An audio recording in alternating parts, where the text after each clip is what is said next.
Motion to take note of a report of the House Committee on consideration of subsidiary legislation. Members who wish to speak, please press the Request to Speak button. Mr. Chun-ying will move a motion in accordance with Rule 49E2 of the Rules of Procedure to take note of 5 pieces of subsidiary legislation relating to the implementation of the EMPF platform in Report Number 4/2026 of the House Committee. I will first call upon Mr. Chun-ying to speak and move the motion. Then I will call upon the chairman of the subcommittee to speak on the relevant subsidiary legislation. Mr. Tenkapu to speak. Then I will call upon other members to speak. Finally, I will call upon the public officer to speak. Then the debate will come to a close. The motion will not be put to a vote. Members are reminded to speak to the content of subsidiary legislation. Members should not digress to discuss policies. I now call upon Mr. Chun-ying to speak and move the motion. President, as chairman of the House Committee, in accordance with Rule 49E2 of the Rules of Procedure, I move the motion as printed on the agenda so that members can have a debate on 5 pieces of subsidiary legislation relating to the implementation of the EMPF platform in Report Number 4/2026 of the House Committee on consideration of subsidiary legislation and other instruments. President, I so submit. I now propose the question to you that the motion moved by Mr. Chun-ying be passed. Mr. Tenkapu. President, as chairman of the subcommittee on 5 pieces of subsidiary legislation relating to the implementation of the EMPF platform, I would like to report on the deliberations of the subcommittee. The subcommittee held one meeting lasting approximately 2 hours and 45 minutes and invited the public to make written submissions. Of the 5 pieces of subsidiary legislation, 4 were enacted to facilitate the 10th batch, that is the final batch of MPF schemes joining the EMPF platform. The final batch includes 2 industry schemes specifically designed for temporary employees in the catering and construction industries. Furthermore, as certain provisions of the MPF schemes Amendment Ordinance 2021 cannot come into force until all existing MPF schemes have joined the AMPF platform, the remaining piece of subsidiary legislation is intended to set a commencement date for these provisions that have not yet come into force. Given that the industry schemes are specifically designed for temporary workers in the construction and catering industries, in which employees have a high turnover rate and employers are predominantly small, medium, and micro-sized enterprises, members expressed concern regarding the adaptability of relevant temporary employees and employers to the EMPF platform. Members urged the government to step up publicity on the benefits of the EMPF platform and boost digital take-up rate, and requested that the trustees of the industry schemes utilize their network of intermediaries to provide assistance to the temporary employees and employers. With regard to promotional activities for the EMPF platform, between October last year and early February this year, the MPFA organized briefing sessions, demonstration sessions, and on-site registration events for over 20 trade unions, chambers of commerce, statutory bodies, and industry organizations, reaching a cumulative total of nearly 3,000 industry scheme members. The MPFA will continue to organize various promotional activities and will also deploy mobile registration units to various districts to assist scheme members with registration. With regard to the role of MPF intermediaries, the MPFA is carrying out extensive promotional activities aimed at intermediaries, highlighting the business opportunities that the EMPF platform can offer them, such as assisting clients with registration and facilitating the consolidation of MPF accounts. During the subcommittee's deliberations, members discussed a number of issues, including the phase and operations of the EMPF platform, how the MPFA oversees the EMPF platform company and its contractors, and information and network security of the EMPF platform. We have discussed these topics at the subcommittee meeting, and that's it for my report as the chairman of the subcommittee. I have about 2 minutes left. I would like to talk about some of my personal views. I am a non-executive director for the MPFA for 5 years. I am also non-executive director of EMPF. I actually witnessed the birth of the EMPF platform. The process was not easy. It was not easy because this project is one of the biggest projects that is close to citizens' hearts. A fintech project. And during the pandemic, we had much work to be done that involved cross-boundary stakeholders, and we still made it happen. MPF was operated by private sector operators exclusively before, and the trustees are all world-class groups in the financial sector. And we are trying to make private sector administrative work become a part of public operation to lower the costs. It was not an easy task. And we have 3 odd million workers that have an account balance of over $10 million. The accounts operate in real time, involving millions of workers before, and now we have to convert this physical administrative work into digital form. I have observed some news reports expressing concerns and talking about complaints. We cannot really undermine EMPF only with this report. I urge all you all to support the work of the MPFA and EMPF. Ms. Carmen Khan. Thank you, President. I declare interest. The company that I serve is in the MPF business. I thank the President for moving this motion to note the report of the House Committee on this subsidiary legislation. I think that it's important for us to take note of this subsidiary legislation. We didn't have some committees on the last 9 batches of subsidiary legislation. This 10th batch, we established a subcommittee to scrutinize it, and we have achieved quite a milestone. One of the notice is going to appoint an effective date for the onboarding of 2 industry schemes on construction and catering industries. And after they have onboarded, it means that all of the schemes will be onboarded by April 2026. However, only 36% of employees have registered for an MPF account. I noticed that the MPFA made use of this digital rate as the KPI instead of the registration rate. So I wonder if it is effective in assessing the popularization of EMPF. The administration, because of some know your customer loophole, they have now ask the users to make use of IM Smart to register for an account. I think that the government should step up promotion to make sure that casual workers understand more about the platform so that they can know if their employers make their contributions, so that we can make better use of this platform that manage over $1.5 trillion. The 9th and the 11th notice appoint the 26th of July and 30th of July as the date when the administrative fees should be lowered from 58% to 37%. However, we should make sure that the scheme of our trustees will not raise other fees as they lower their administrative fees. So I think that the MPFA will monitor the relevant fee level. Third, some of the provisions will only come into effect when all schemes have been onboarded.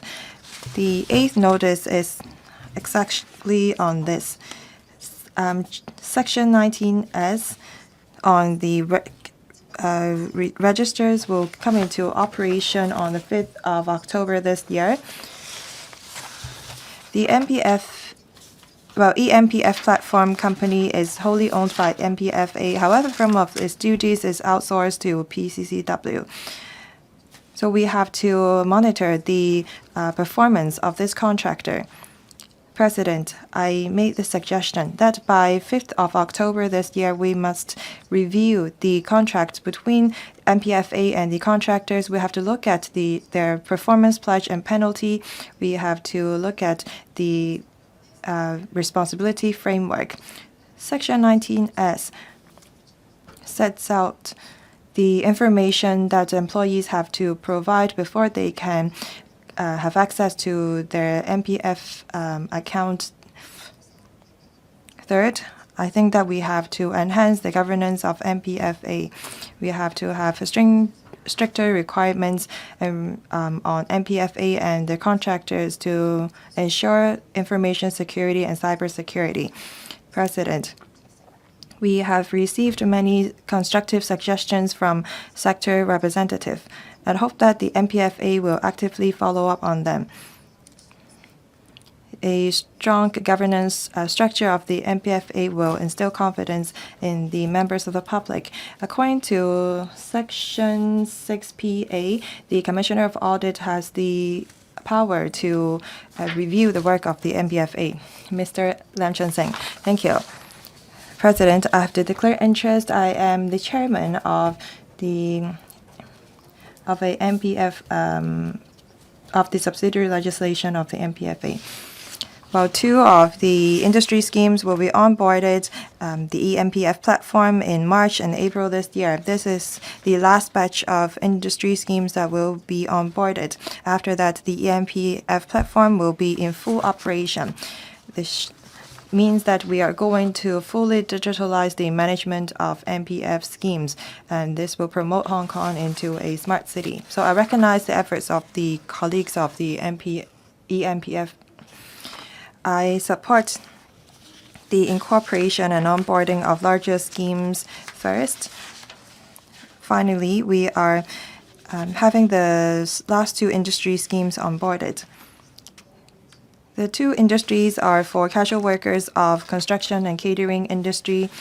The calculation of their salary is rather complicated and they have high mobility. Due to various reasons, employers and employees of these 2 industries could not make contributions on the platform. And I wonder if the platform can process the contributions, and if the casual workers cannot cannot manage their account on their mobile phones, and if they have to go to the MPF center, do they have enough manpower to cater to their inquiries? Due to problems with the construction of the eMPF platform, contractors delay their work by 8 months. I hope that the MPFA will conduct a stress test to make sure that there will not be any further technical problems and to ensure system efficiency. Many employers and employees complained about the long queue at the customer service center. I hope that the MPFA will increase their manpower, enhance training of their staff, and set up dedicated channels for industry scheme members to lodge complaints and make inquiries so that we can actually lower the administrative fees of the MPF scheme. Thank you. Mr. Yao Ming. Thank you, President. I support the 5 pieces of subsidiary legislation for launching the eMPF platform. The platform has many merits. Massively lowering the administrative fees is one of them. And we used to have many trustees and we got many different players. Things were complicated. Now with this platform, we centralize things. The fees go way down and we can save tens of billions of dollars. The wider public stands to benefit from this. The 5 pieces of subsidiary legislation this time deals with the last bit of the work, and we're dealing with the industry-specific plans. Going forward, wage earners will be able to manage their MPF on a single platform, and this is the most important reform in our MPF system. I thank the government for their years of effort, and we can all see the result. after April 30th this year, that all the transfer of accrued benefits will happen on eMPF. So we have to repeal the provisions about the transfers of benefits between different trustees. Now, we used to have intermediaries and agents. Sometimes employers deal with these transfers themselves. We will need some support for the employers going forward so that we take pressure off the small and micro businesses. This is an area that warrants further studies, so we should promote how this will work under Section 19S. That provision will take place on October 5th this year. People will be able to access all the information from that point onwards. Now, when issues come up, the customer service hotline will play a key role. We have been told by the public that no one picks up the phone often at the hotline, and people are also left waiting on the line. This has to be fixed. Once the platform goes fully online, you will have employers and employees. We will need quality customer service. Time is money. There's no time to lose because every second means extra cost. The information is confusing about the platform. My own office has received a lot of information from the platform about successful registration, saying that a certain employee is authorized to log in to the employer's account. But once you log in, you see a page saying you haven't registered, and then you're told you haven't submitted documents. The inconsistency in the information leaves employers of SMEs helpless. And there are loopholes with the automated bank transfers. My own office uses bank transfers. Even when you pay, the platform says you haven't paid, you have to fill out the form. And when that happens, people have to pay the money again and again.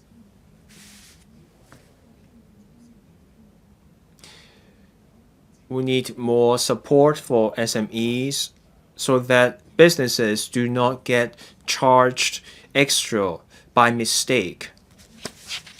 Once the law takes effect, we should fix the loopholes. We should make the system more reliable. The authorities should report the progress to LegCo time and again so that we make eMPF more and more user-friendly. If no other members wish to speak, and now call upon the public officer to speak, and then the debate will come to a close. Secretary for Financial Services and the Treasury. President, I thank Mr. Ronick Chan for moving the motion today in accordance with Rule 49E2 of the Rules of Procedure, and also thank the members who have spoken. I also thank the members of the subcommittee on subsidiary legislation formed under the House Committee. That subcommittee was chaired by Mr. Bill Tang. 14 members joined this subcommittee. These members shared valuable views on the onboarding issues concerning the industry-specific schemes. All that work is meant to support the onboarding of the two industry schemes, meaning the BCT MPF Industry Choice Scheme and the BEA MPF Industry Scheme. These two schemes will join eMPF on March 26th and April 30th. And at the same time, uncommenced provisions under the Mandatory Provident Fund Schemes Amendment Ordinance 2021 will also take effect. There's also a requirement for eMPF Company Limited to maintain a new central register. Now, once all the uncommenced provisions take effect, the entire legislative amendment exercise about implementing eMPF will come to its conclusion. Members who spoke have commented on a number of areas such as publicity and support for the industry-specific schemes. The MPF system was put in place in the year 2000. The most critical reform is EMPF, because this platform is a vital piece of public financial infrastructure crucial to retirement protection for everyone in Hong Kong. This is about standardizing, streamlining, and automating the administration of MPF schemes. This will mean greater operational efficiency, lower administrative costs, and a more user-friendly experience in managing MPF accounts. There are 4.8 million MPF scheme members in Hong Kong. The most straightforward and obvious merit of the platform is lower fees and higher returns.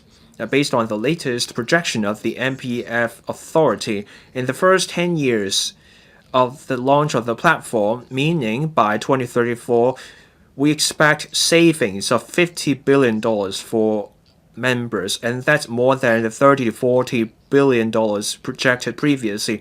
And workers would benefit directly from this, and that means for every dollar paid in administrative fees now, the charge will fall to 35 cents, even lower than the 45 cents previously projected. More broadly, EMPF will make it easier for providers of MPF services to join the industry, and that means we will see more competition, and this also paves the way for other MPF-related reforms such as full portability. EMPF was launched in June 2024. The 22 master trust schemes or employer-sponsored schemes under 12 MPF trustees have joined the platform. They make up 98% of the assets under management of the MPF system. As at March 8th this year, now for the 22 MPF schemes already on board, there had been more than 1.88 million registered users, and that included 1.69 million scheme members and 190,000 employers, and that means more than 70% of active employers and more than a third of scheme members are now active users. So far, or rather as at March 8th, the platform had dealt with 8 million applications for registration, MPF contributions, transfer of accrued benefit, and also investment portfolio changes, as well as withdrawing the accrued benefit. 75% of such applications were submitted electronically, and that shows EMPF helps to digitize MPF administration. Members raised some concerns about security. I want to point out that before this platform was launched, it had gone through rigorous and comprehensive tests. Those tests covered security, load, and privacy. There was a security audit assessment and audit performed by a third-party consultant, and there was also a privacy impact assessment. Throughout the process, EMPF Company Limited had worked closely with the Office of the Privacy Commissioner for Personal Data and the Digital Policy Office. That was to ensure that in terms of security, load, and privacy, everything was in line with statutory requirements and the government's latest guidelines. To provide extra safeguard, EMPF Company Limited also engaged an external consultant, a third-party consultant, to perform external assessment.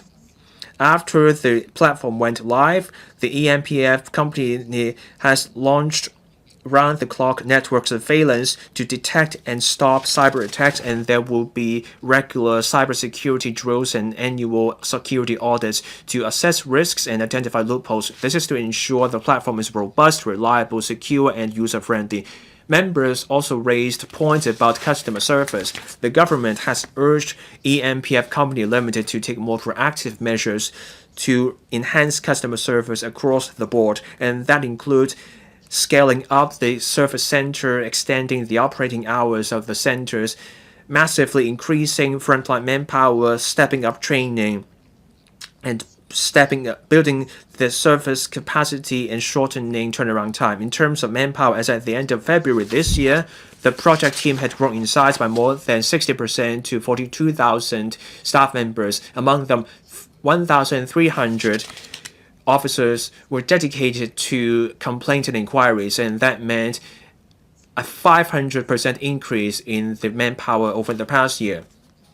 EMPF Company Limited also put more people on dealing with complaints and inquiries. There are also enhancement measures such as enhancing internal communication tools, stepping up frontline support, having dedicated officers for complaints, and also adopting artificial intelligence to enhance the search function and improving communication with customers. eMPF Company Limited will also continue to offer appropriate and timely support for employers and employees, and that will cover more outreach services, offering on-site support by offering step-by-step, one-on-one on-site guidance for employers to sign up and use the platform. That outreach team has been deployed for more than 14,000 times.